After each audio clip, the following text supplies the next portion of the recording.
وقيبتي صدحات عقتي جوكسن وإذا مر بعيب لكلانتا barnaamijyadaynu ku dabagelaynay danaysiga khaaska ah ee Ibrahim Dufle oo ku haya hablaha reer Somaliland ee baraha bulshada oo ugu sheekeeyo in uu Somaliland jecel yahay ama uu difaacayo lacag badan ayuu kala xururiyay hablahan bishii walba 7,000 8,000 9,000 10,000 iyo wixii ka sii sareeya iyadoo oo aanu mar kaliya xisaab celin ku soo samayn taasina waxay ku keentay isaga laftigiisa dhaawac iyo inay hablihii ka kalsooni baxaan waxaan uu ururinayo isla markaana aan la arag meel wax laga qabanayo iyo cid lagu caawiyay amaba loo geeyay toona bal su'aalaha golahaas oo ilaa xalayto xasaasiyadiisu aad u kacsanad isagiina uu ka dhex dhuuntay akhirkii dambana ay ku kaliftay inuu cod yar oo uu isleeyahay bal hadda ku bustee u soo duubay bal ila daawada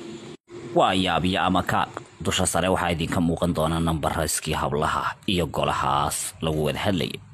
waxaan kula talinayaa dadka reer Somaliland ee dalkooda iyo dadkoodaba jecel in ay dadkan la hadlaan oo bal hadda hablahan fariimo gaarsiiyaan oo yiraahdaan hadda xagee ayay gashaa waxaan la idinka guro iyo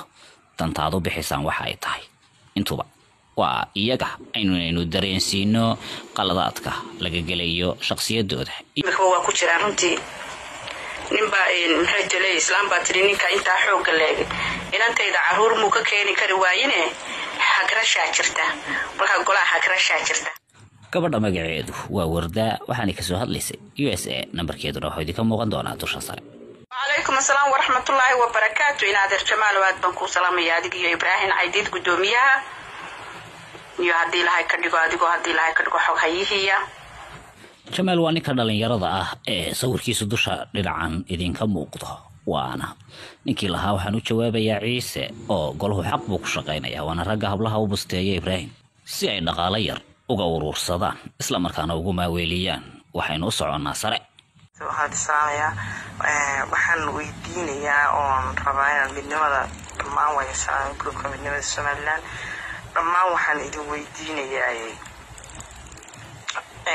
oon rabaa inaan weydiiyo gudoomiyaha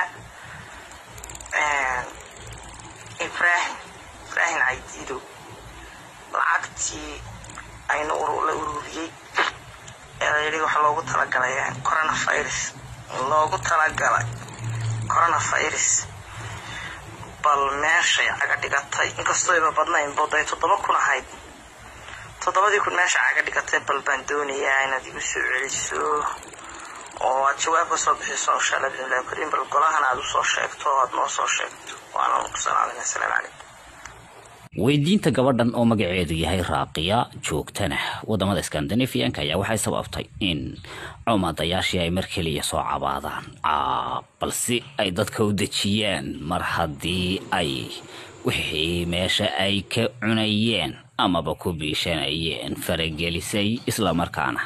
ay ka weydiisay su'aal dadka khalkhal gelin karaysa bal hadda yadana jawaabahooda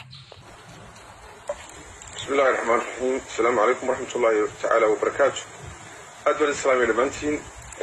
وردا وأنكم دقيستين هذا وحكى الله سنة والله صح إذا وقت أدق لوتشرو رمضان يكتشرنو حنوننا يجران وهدي اللي فوقهم يهيدي أدق تهي حتى كنت قابس بدن بشرة وأنا إن شاء الله دوان وإن كان رمضان في لوتشرو سبدل baloo fiirso waa jawaabtii uu ka bixiyay Ibrahim Dufle hadalkii inantu ay weydiisay isla markaana wuxuu qirayaa isagoo isla deji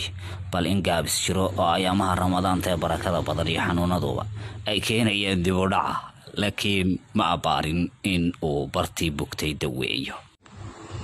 bismillah assalamu alaykum warahmatullahi wabarakatuh aad ma salaamay ururka midnimada jamhuuriyadda Somaliland المجتمع الصومالي الأندركا كرامة شرفت لي قرآن كشرة كان سوكر على يدمان دفاع عالم كلا أن ورد ولا القعلي سؤالي يا ضد محسن حي حياك الله يعني هذا الكاجا يسكوتشي بيرهي قريتها كلا دا يتصالها يرونتي حاجة ورنا كلا وهو يرونتي وانت كهذا الشيء ودن أن دلاحي لك شري ما يواد نب وحقيقة runtii taasi waxay inoo tahay gubaabo inagoo og waqtigan xaadirka marxaladda lagu jiro iyo sida aynu nahay iyo runtii xaaladan soo korodhay ee dhammaan saamaysay caalamka oo dhan insha allah ana waynu ka bixi doonaa ilaahay baynu ka baryaynaa inaynu ka baxno ilaahay naga saaro innaga iyo ummadda isna kanaad arkaysaan oo dadka la shaqaysta Ibrahim Dufle waana nin la yidhaahdo Jamaal Garyare oo ka soo hadlayay Scandinavianka sida wambarkiisa dusha sare aad ka aragtaan wuxuu isku dayay inuu gabadha isna jeediyo oo ku jeediyo coronavirus iyo xaaladaha cakir balse weli jawaabta la sugayo lama helin habluhuna waxay isweydiinayaan talow maxaa qaldan inta waxa ay raaca wad mahadsantiin adiga Ibrahim cajiib sida dhaqsaha la runtii uga soo hadasheen de hadaan la rogrogan rag baan helin baa la yiri ilmaada rayala amusku waxba tarmaayo sida aynu u sheegnay weeyaan inaynu horana uga sii kacno hadii ilaahay ka dhigo meel sare reegsanaynu golahan u furanay taxanaha musalsalkan xaqiiqa raadinta ahi waxa uu keenay caqabado iyo tabashooyin badan waxa la wareejinayaa baraha bulshada codad anigu aan leeyahay shakhsiyan balse aan wax xaqiiqa ku dooday niman aanu ilmaadeernahayna kaftankaasi una dhexmaray waxay isku dayeen in ay codadkii sanad iyo 2 sano ka hor ahaa dabadda u soo qaadaan iyaga oo leh ciise reer u caayay iyo ciise sidan yiri waxaa soo dhanise waa maxaad u taabatay meesha bugta annana manihin niman laga duwi karayo mowqifka iyo ra'yiga ay iyagu aaminsan yihiin iyo halku dhigayaga ah hur waraabe hur aduun baa ku habsaami annana waxaanu haynaa xogo iyo xaqiiqooyin aan soo dabalgo'aynin tani waa qaybtii saddexaad waxaynuna